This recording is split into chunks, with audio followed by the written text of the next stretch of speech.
Hey guys, and welcome back to Psychic Celluloid Signals. A couple of videos ago, I talked about Lindsay Anderson's masterpiece, If. And I think I mentioned it's the first in a loose trilogy, and today I'll be talking about the second film called Oh Lucky Man. If the last film wasn't surreal, then this one is so bizarre it must have been made on an alternate reality. It's that bizarre.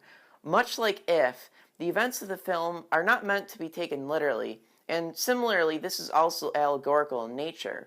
The protagonist of this film is Mick Travis, just as in the last, but save for one mention of his expulsion from school, there's no reference I could see connecting Travis from If to Travis in Oh Lucky Man.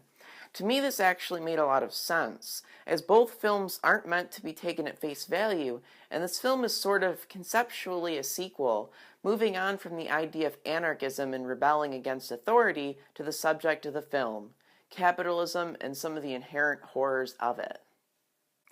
The film starts with Mick learning and mastering the art of being a coffee salesman, and takes us on a wild, disturbing, and very musical 3-hour ride from there. And when I say musical, I don't just mean this film is heavy in background music, or even that it's a conventional musical itself. See, Lindsay Anderson at one time wanted to make a documentary about Alan Price, the guy from the band The Animals, and his solo work.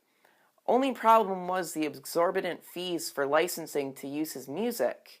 Instead, Price made the score for the film, but he also appears in the film, playing music with his band in between moments of Mick Travis's life, almost like little interludes.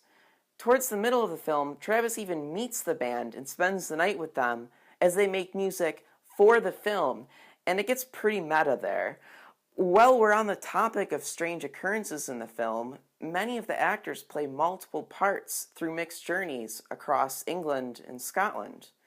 Now, this could of course be due to a shortage of actors, but there were plenty of other actors in this film, in addition to the ones who played 2, 3, 4, even 5 roles.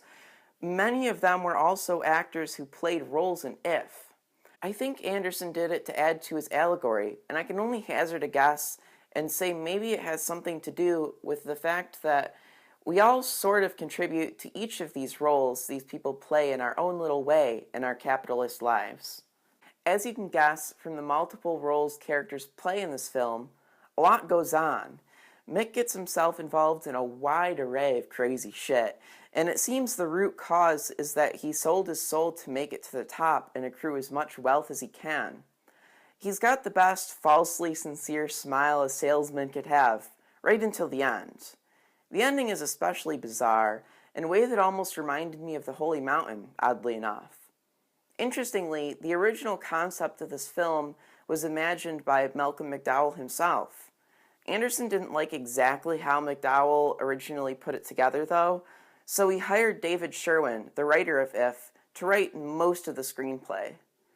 The resulting film is brilliant in my opinion, and if you've seen and liked If, and you think you can sit down and watch a 3-hour film, I highly recommend it.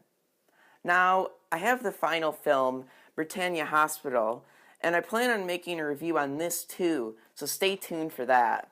This is actually the only film in the trilogy I haven't seen when I started reviewing Anderson's films, and I still actually haven't seen it, so I'm very excited for that.